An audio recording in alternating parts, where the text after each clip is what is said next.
Selama lebih dari 14 abad, sebuah kitab suci telah menjadi pedoman miliaran manusia. Al-Quran diturunkan di Jazirah Arab pada abad ke-7 Masehi, di masa ketika pengetahuan ilmiah dan teknologi hampir tidak ada. Pertanyaannya, mungkinkah sebuah naskah yang berasal dari masa lampau itu mengandung informasi, fakta-fakta, dan isyarat yang baru bisa dikonfirmasi oleh sains modern berabad-abad kemudian? Pada kesempatan kali ini, kita akan melakukan penelusuran ilmiah yang mendalam. Kita tidak akan menjadikan Al-Quran sebagai buku teks sains, melainkan sebagai sebuah wahyu yang isyaratnya terbukti selaras dengan penemuan mutakhir dalam kosmologi, embriologi, dan geologi. Ini adalah kajian tentang Al-Quran, yaitu informasi yang melampaui zaman. Kita akan melihat bukti konkret yang menunjukkan bahwa sumber pengetahuan ini sungguh berasal dari Sang Pencipta.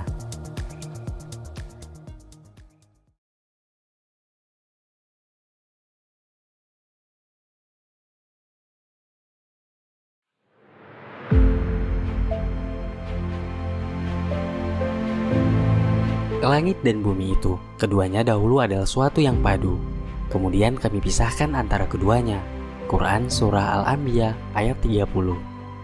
Kata ratkan dalam bahasa Arab bermakna sesuatu yang terikat erat, menyatu tanpa celah. Sedangkan fatakna adalah memecahkan, memisahkan, atau membelah. Kosmologi modern mendefinisikan Big Bang sebagai singularitas. Seluruh materi, energi, ruang dan waktu alam semesta terkonsentrasi dalam volume yang tak terhingga kecil dengan kepadatan yang tak terhingga pula. Ayat ini dengan luar biasa merangkum kondisi singularitas dan proses inflasi kosmik yang terjadi sekitar 13,8 miliar tahun yang lalu.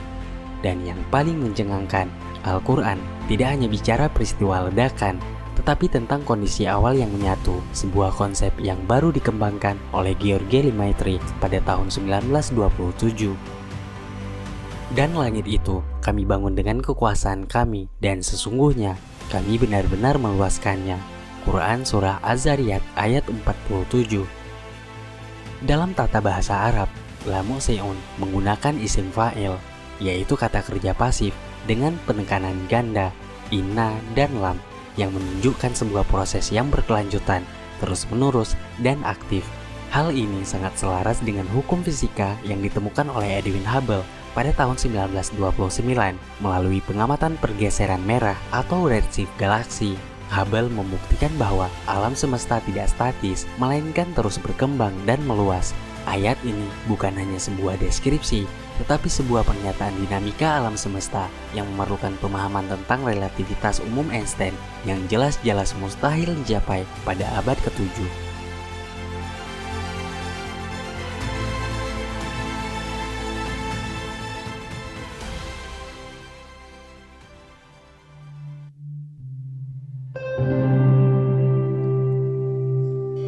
Bagian ini juga telah memukau para ahli embriologi modern, termasuk Dr. Keith Elmore.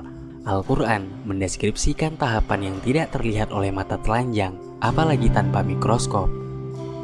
Kemudian, nutfah itu kami jadikan alaqah. Quran Surah Al-Mu'minun.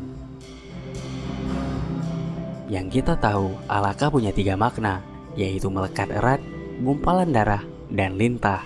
Secara morfologis, pada tahap ini, embrio memang menempel erat pada endometrium rahim. Dan secara mikroskopik, struktur plasenta dan tali pusat yang terbentuk menyerupai lintah yang mendapatkan suplai darah dari inangnya. Dan secara histologis, pada fase akhir alaqah, sistem pembuluh darah embrio muncul dan darah mulai bersirkulasi, dan karena sirkulasi masih primitif, embrio menyerupai gumpalan darah beku. 3 makna dari satu kata yang misterius, yaitu alaqah, secara sempurna menggambarkan 3 karakteristik fisik dan fungsional yang hanya bisa dilihat dengan mikroskop berdaya tinggi.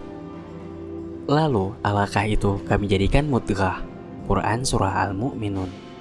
Kata mudghah berarti substansi yang dikunyah. Ketika kita melihat embrio pada fase ini, terutama bagian punggung, tonjolan somit yang merupakan cikal bakal tulang dan otot terlihat sangat mirip dengan bekas gigitan atau kunyahan gigi. Ini adalah deskripsi visual yang hiperspesifik.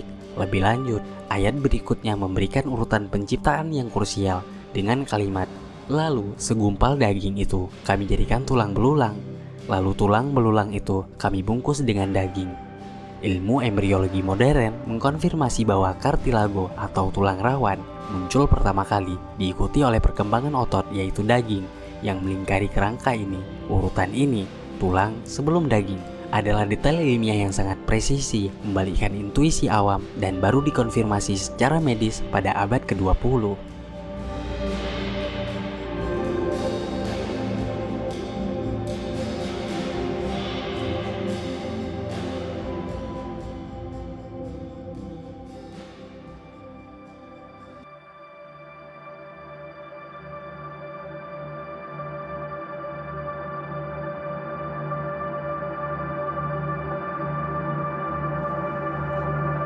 Dan gunung-gunung sebagai awatid.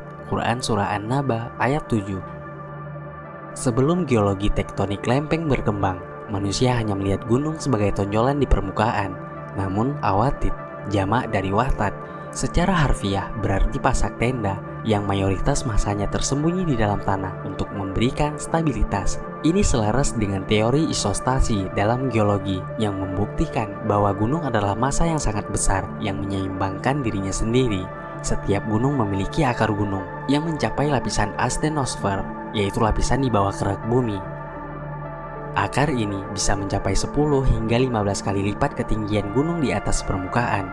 Fungsi geologis utama akar ini adalah menstabilkan kerak bumi yang terbagi menjadi lempeng-lempeng tektonik yang bergerak. Tanpa pasak ini, pergerakan lempeng akan jauh lebih destruktif. Al-Quran secara akurat mendeskripsikan fungsi stabilisasi dan struktur bawah tanah gunung yang merupakan inti dari pemahaman modern tentang geodinamika bumi.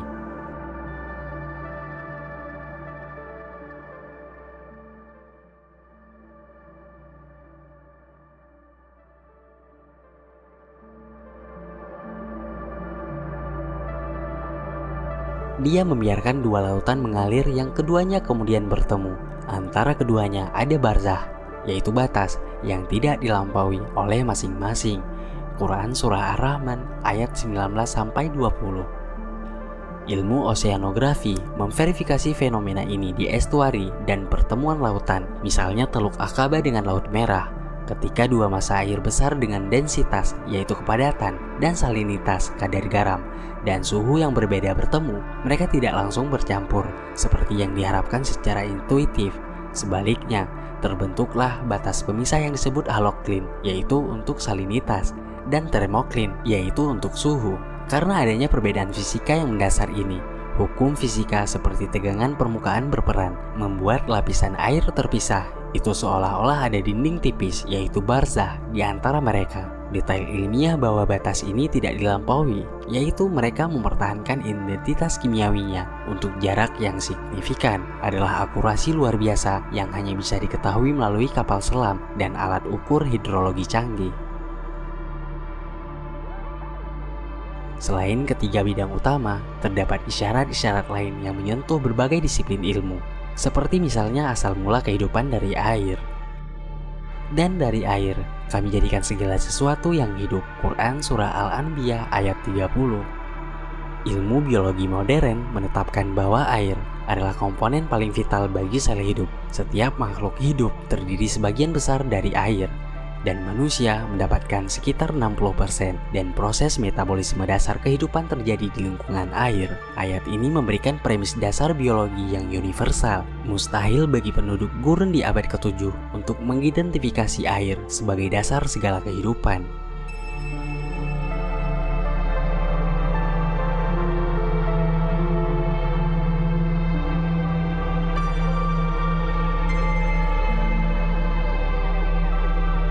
Barang siapa yang Allah menghendaki akan memberikan kepadanya petunjuk, niscaya dia melapangkan dadanya untuk memeluk agama Islam.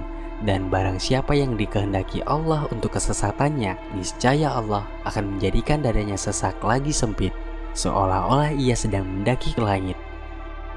Bagian yang mencengangkan adalah perbandingan kesulitan spiritual dengan kalimat seolah-olah ia sedang mendaki ke langit. Ilmu fisiologi dan fisika atmosfer menunjukkan bahwa semakin tinggi seorang mendaki, tekanan parsial oksigen akan menurun, menyebabkan kondisi yang disebut hipoksia, yang secara fisik menimbulkan rasa sesak napas. Ini adalah deskripsi fisik yang sangat akurat tentang kondisi atmosfer bumi yang baru dipahami sepenuhnya melalui ilmu penerbangan dan pendakian gunung modern.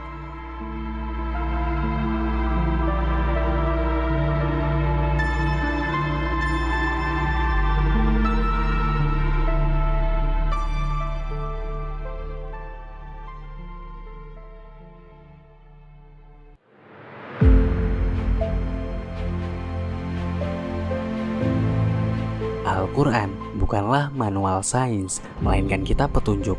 Isyarat ilmiah yang terkandung di dalamnya tidak dimaksudkan untuk mengajarkan fisika atau biologi, tetapi sebagai tanda-tanda bagi manusia untuk merenungkan kebesaran Sang Pencipta.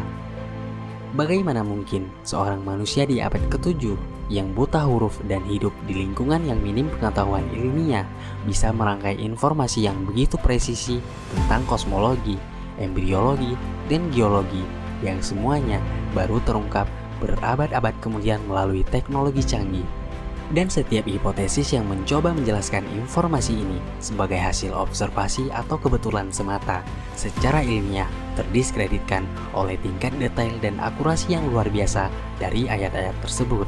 Pengetahuan tentang akar gunung, tahapan alaqah dan mudghah atau ekspansi alam semesta berada di luar jangkauan kemampuan observasi manusia di zaman itu. Ini mengarah pada satu-satunya kesimpulan bahwa Al-Quran bersumber dari Zat yang Maha Mengetahui, yang menciptakan alam semesta dan manusia itu sendiri.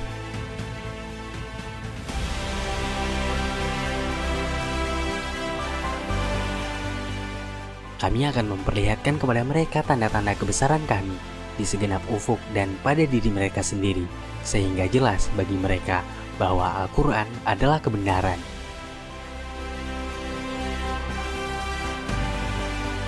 Al-Quran dengan isyarat-isyaratnya yang melampaui zaman adalah tantangan terbuka bagi akal dan hati manusia. Tujuannya bukan untuk membuat kita takjub pada sains, tetapi untuk mengarahkan kita pada hidayah dan tujuan hidup. Jika sebuah kitab suci mampu memberikan informasi akurat tentang asal-usul alam semesta dan detail penciptaan manusia yang baru dikonfirmasi ribuan tahun kemudian, maka petunjuknya tentang moral, etika, dan kehidupan setelah mati pantas untuk kita renungkan dan ikuti dengan penuh keyakinan. Terima kasih telah menonton video ini. Wassalamualaikum.